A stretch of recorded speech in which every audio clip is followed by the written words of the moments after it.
शिक्षा की बात हर शनिवार के इस 5वें अंक में मैं कमलनाथ झा आप सभी का स्वागत करता हूं, अभिनंदन करता हूं। आज हमारे बीच अपर मुख्य सचिव शिक्षा विभाग डॉक्टर एस सिद्धार्थ आपके प्रश्नों के जवाब देंगे। सर, पहला प्रश्न है रवि रोशन कुमार, शिक्षक, राजकीय मध्य विद्यालय माधोपट्टी, केवटी, दरभंगा से।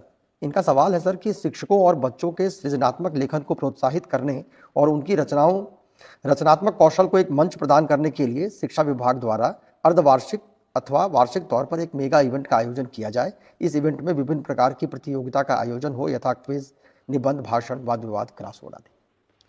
देखिए, ये सुझाव बड़ा अच्छा है और यूजुअली जो अन्य एजेंसीज आयोजित करती है ओलंपियाड करके, तो हम लोग इस ओलंपियाड की प्रथा को फिर शुरू करेंगे। और विशेषकर मैथ्स ओलंपियाड है, साइंस ओलंपियाड है, ये दो सब्जेक्ट है जो बहुत इजीली हम लोग इवैल्यूएट कर सकते हैं। जहाँ तक वाद विवाद और एसे और राइटिंग है, ये इसमें इवैल्यूएशन का बहुत कठिन प्रक्रिया है, बट उसका भी हम लोग रास्ता निकालेंगे। लेकिन हम लोग शुरू करेंगे पहले मैथ्स और साइंस से, जो इमीडिएटली हम लोग उसको ऑनलाइन एग्जाम लेंगे और उसके बाद रिजल्ट आ जाएगा। और भाषा है और जो वाद विवाद है, इसके लिए अलग से कार्यक्रम। बट मैं ज़रूर इस सुझाव से सहमत रखता हूँ और हम लोग कोशिश करेंगे कि जल्द ही जल्द ये ऑनलाइन जो ओलंपियाड की प्रक्रिया है, ये क्लास 4, 5, 6, 7, 8, 9, 10 सबके लिए हम लोग आयोजित करेंगे। Thank you so much sir. एक बच्ची प्रिया कुमारी जो 7वीं में पढ़ती है, उत्क्रमित मध्य विद्यालय धर्मपुर नालंदा से है। इसने सवाल पूछा है सर कि स्कूल का संचालन फुल डे है, जिसके कारण यूनिफॉर्म की सफाई, स्कूल बैग, जूतों की सफाई एवं बाल और नाखून की कटाई का पर्याप्त समय नहीं मिल पाता है, जिसके कारण कभी कभी गंदा यूनिफॉर्म या नहीं सूखने के कारण गीला यूनिफॉर्म ही पहनकर स्कूल जाना पड़ता है। क्या शनिवार को स्कूल का संचालन पूर्व की भांति हाफ डे नहीं हो सकता है? देखिए, हाफ डे का तो समस्या है, क्योंकि आरटी में हमको एक सप्ताह में कितने घंटे पढ़ाना है निर्धारित है। और यदि बच्ची को ये समस्या है, ये समझता हूँ कि जब भी मैं किसी विद्यालय में जाता हूँ तो बच्चा बोलता है कि मैं पूछता हूँ कि क्यों यूनिफॉर्म नहीं, सर वो गीला हो गया, पीछने के लिए डाल दिया जी।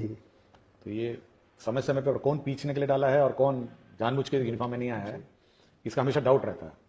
तो अगर धोने का ही समस्या है, पीछने का ही समस्या है, तो हम शनिवार को कम से कम एक दिन नॉन यूनिफॉर्म डे रख सकते हैं। हेडमास्टर ये अपने स्तर पर ये डिसाइड कर सकते हैं कि शनिवार को नॉन यूनिफॉर्म डे रखें, जब बच्चे की माता या सब लोग अपना कपड़े धुलाएंगे और 2 दिन में तो सूख जाएगा, प्रेस भी हो जाएगा, और मंडे को फिर 5 दिन यूनिफॉर्म रखेंगे। एक दिन की छूट हम लोग हेडमास्टर को छोड़ देते हैं। अच्छा जी, ठीक है ना, ताकि हेडमास्टर ने डिसाइड करेंगे कि हर चीज़ का हम लोग यहाँ पे अब गाइडलाइंस निर्धारण नहीं सकते हैं, तो ये इंडिपेंडेंस उसको दे देंगे। तो लिख देंगे कि भाई, लेकिन ये जरूर है कि अगर एक दिन की छूट दी है तो 5 दिन फिर यूनिफॉर्म होना चाहिए। तो ऐसा ना हो कि फिर ट्यूसडे कह देगा पीछने के लिए भेज दिए हैं और वेडनेसडे भी कर देगा। ये थोड़ा, या तो आप डिसिप्लिन 7-6 दिन रखिए, या फिर आप एक दिन नॉन यूनिफॉर्म दे दें। बाकी प्राइवेट स्कूल में भी ऐसे ही है जी, एक दिन वो टी शर्ट पहन के आते हैं और अन्य ड्रेस पहन के आते हैं, तो हम लोग भी कर सकते हैं। एक सुरभि सिंह है, इनका सवाल है क्या केंद्रीय विद्यालय और निजी विद्यालयों की तरह बिहार के सरकारी विद्यालयों में भी दिसंबर जनवरी महीने में बच्चों और शिक्षकों को ठंड की छुट्टी दी जाएगी? देखिए, इस बार हम लोग समर वेकेशन का टाइम निर्धारित कर देंगे और बिल्कुल स्पष्ट डेट से, मतलब इस तारीख से इस तारीख तक हम लोग दिसंबर में निर्धारित कर देंगे, ताकि सभी जो भी टीचर हैं अपना समर वेकेशन प्लान कर सकें पूर्व से। उस दिन उस पीरियड में कोई क्लासेस नहीं चलेंगी जैसे पूर्व में चलती थी, और पूरी छुट्टी रहेगी उस समर वेकेशन में। टीचर अपना जाएं, घूमें, यहाँ जाना जाएं। बहुत सारे टीचर्स अन्य राज्यों से भी आए हुए तो अपने तक जाएंगे।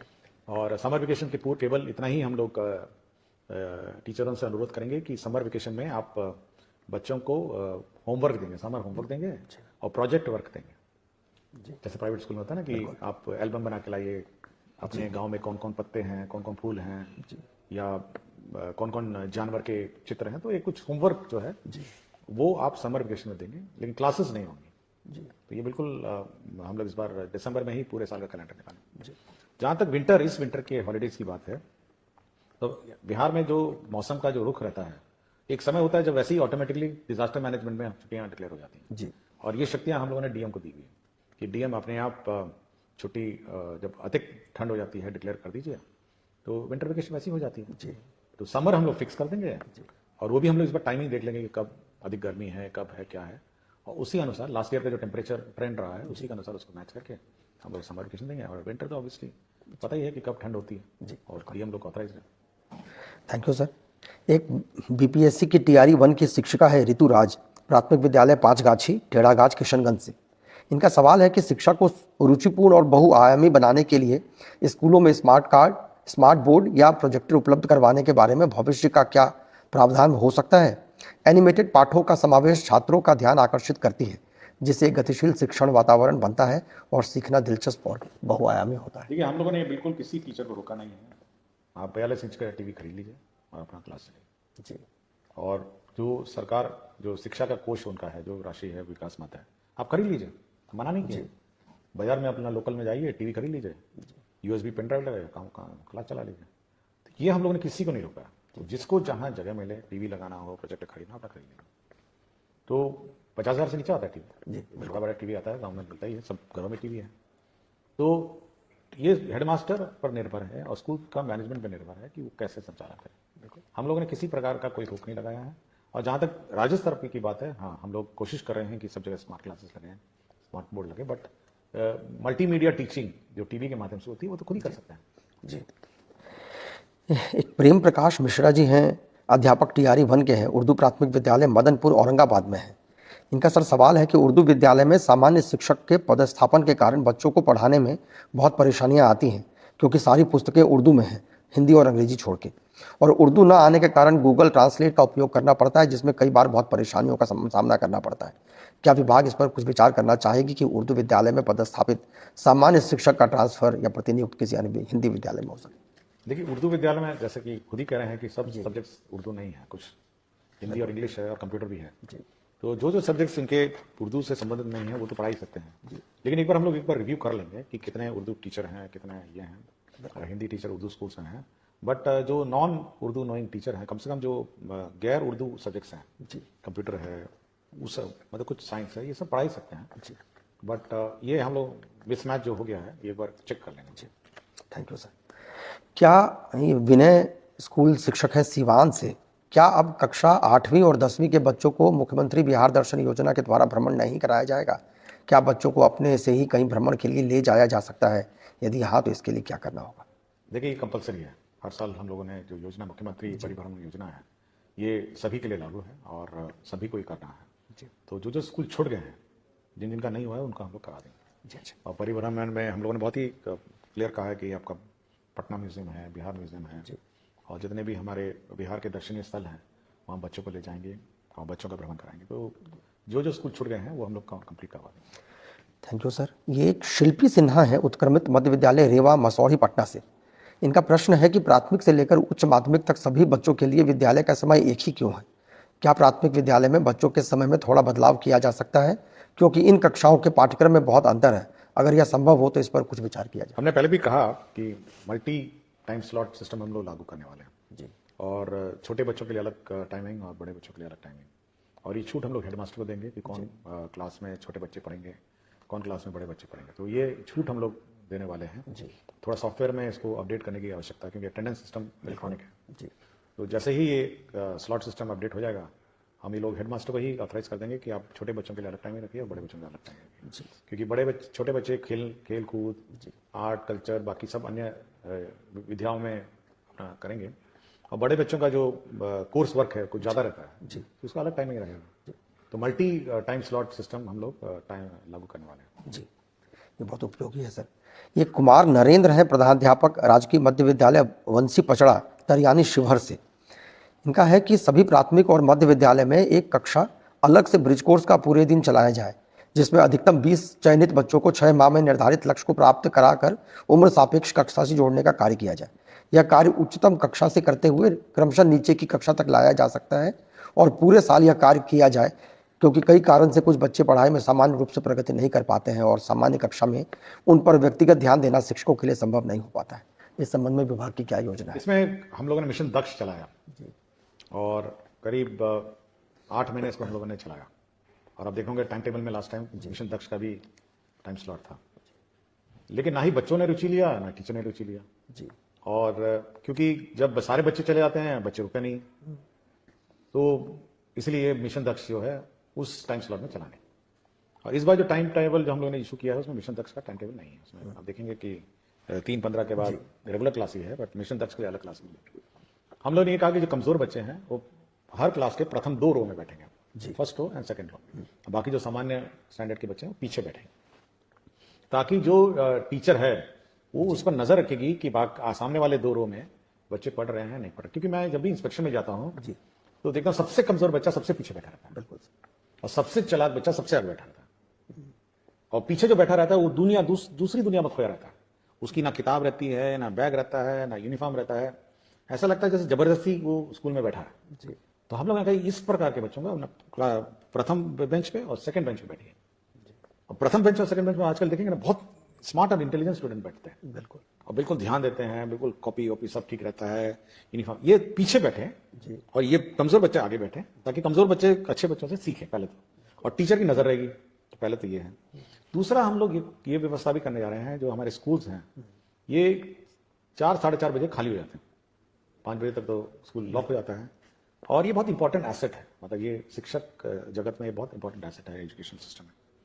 तो हम लोग चाहेंगे जो ग्रामीण क्षेत्र में जो लड़के हैं, जो पढ़े लिखे लड़के हैं, वो कुछ एक्स्ट्रा क्लासेस अगर ऑफ टाइम में ले सकें, और तो हम लोग इन बिल्डिंग्स को और इन क्लासरूम्स को उपलब्ध कराएंगे। और ये जो कमजोर बच्चे हैं, देखेंगे गाँव में कमजोर बच्चे हैं, वो उसको पढ़ाने का कोशिश करेंगे। 5 बजे रात को, 6 बजे रात को, 7 बजे रात को हम लोग बिजली इन्वर्टर की व्यवस्था करेंगे।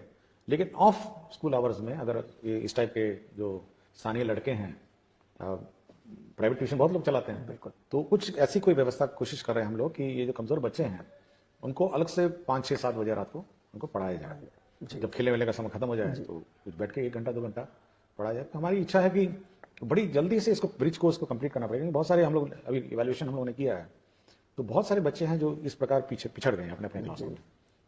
तो पिकअप करके उसको कैचअप करना भी हमारे लिए अब चैलेंज है, और वही हम कोशिश कर रहे हैं कि 5 से 7 बजे रात को अंधेरे में अपना क्लास चलेगा। कुछ बच्चे लोकल गांव में बहुत पढ़े लिखे हैं, बिल्कुल बहुत लोग हैं पढ़ने का, कुछ फीस दे के पढ़ेंगे ट्यूशन, कुछ फ्री में पढ़ेंगे। तो कुछ इसी प्रकार की कोई व्यवस्था हम लोग करेंगे। बहुत हेल्पफुल है सर। ये गिरीश चंद्र जी हैं, विद्यालय अध्यापक हैं, उत्क्रमित मध्य विद्यालय बाभनगंज पोठिया किशनगंज से। इनका है शिक्षा कोष पर डेली क्लास एक्टिविटी के रूप में कंपलसरी पार्ट जोड़ा जाए, जिसमें प्रत्येक कक्षा में मासिक सिलेबस के अनुसार शिक्षकों के द्वारा क्या पढ़ाया जाना है का जिक्र हो।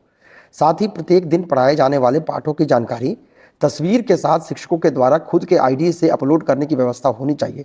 इससे गुणवत्तापूर्ण शिक्षा के प्रयास को और मजबूती मिलेगी। देखिए कितना आप अपलोड करवाइए हर चीज को। देखिए हम हमेशा चाहते हैं कि शिक्षक जो है मोटिवेटेड और अपनी स्वेच्छा से इंडिपेंडेंस। जितना आप कहिएगा कि इधर जा रहे हैं तो वो भी अपलोड करिए, उधर जा रहे हैं अपलोड करिए, ये भी करिए तो अपलोड करिए। तो भाई ये तो आपको लोकल स्थानीय व्यवस्था है, और हेडमास्टर और टीचर की कमेटी का व्यवस्था है। अभी हाल ही में मैं आरा गया था जी।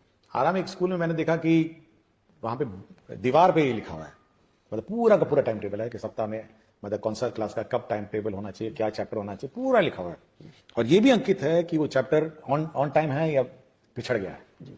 तो ये हेडमास्टर बहुत ही जहां जहां इनोवेटिव है, जहां जहां मेहनत कश है, वहां तो उन्होंने सुनिश्चित कर दिया कि भाई टाइम टेबल किस टाइम टेबल है, चैप्टर 5 होना चाहिए जी, क्या हम चैप्टर 5 पहुंचे हैं या चैप्टर 5 से पहले चल रहे हैं। तो हर क्लास का, हर टीचर का उसने पूरा मैपिंग किया हुआ। तो ये हेडमास्टर और टीचर लोग अपना करें, और मेरे विचार से अगर स्कूल अपने एज अ टीम जी करेंगे तो ये हम लोग रोज, मैं बार बार बोलता हूं, पुलिसिंग हमसे क्यों करवा रहे हैं, क्यों चेक करवाना चाहते हैं रोज? आप अपनी टीम है, आपका बच्चा है, पढ़ाइए ना, बिल्कुल सब छूट आपको दी हुई है, आपको समय भी निर्धारित है। तो आप अपने मोटिवेशन से ये सब काम करिए, और कोशिश करिए कि एक मॉनिटरिंग सिस्टम स्कूल में अपने इंटरनली भी बिल्ट हो, बिल्कुल हर चीज ई शिक्षा कोष पर नहीं हो, क्योंकि आप फिर तंग आ जाएंगे कि ये भी डेटा डाला जाए, वो भी डेटा डाला जाए, मिड डे मील भी डाला जाए, अटेंडेंस भी डाला जाए, सब कुछ डाला जाए। तो बाद में लोग, शिक्षक ये कहने लगेंगे कि भाई हम लोग तो ई शिक्षा कोष को जवाब देते देते समय बीत गया, पढ़ाएंगे नहीं। हम तो कह रहे हैं पहले पढ़ाइए ना, पहले पढ़ाइए। हम तो बहुत लिमिटेड डेटा आपसे लेंगे ना, हर चीज का डेटा थोड़ा हम लोग ले रहे हैं आपसे। केवल अटेंडेंस लेता हूँ, मिड डे मील का भी मैंने बोल दिया है, और बाकी जब सब स्कूल में टैब होगा तो फिर कुछ और डेटा मांगा जाएगा। बिल्कुल, इसलिए हर चीज का हमको मत कहिए कि ई शिक्षा कोष होना चाहिए, स्कूल अपने नियंत्रण और अपने डिसिप्लिन में चले। बिल्कुल सर। एक मोहम्मद वासिम अहमद हैं, ये उत्क्रमित हाई स्कूल रामनगर इस्माइलपुर भागलपुर से हैं। I request you to please give instructions to all the DOs and DPOs to release list for 6 residential training by Friday evening or on Saturday by 4 p.m. ये तो फ्राइडे की बात कर रहा हूं, मैं कहता हूँ एक सप्ताह पहले होना चाहिए। बिल्कुल, सब परिवार को अपना प्लानिंग भी करना है ना कि कहीं बाहर जाए, और मैंने ये भी कहा है कि अपने जिले में ही ट्रेनिंग हो जी, और बायोमेट्रिक भी हो।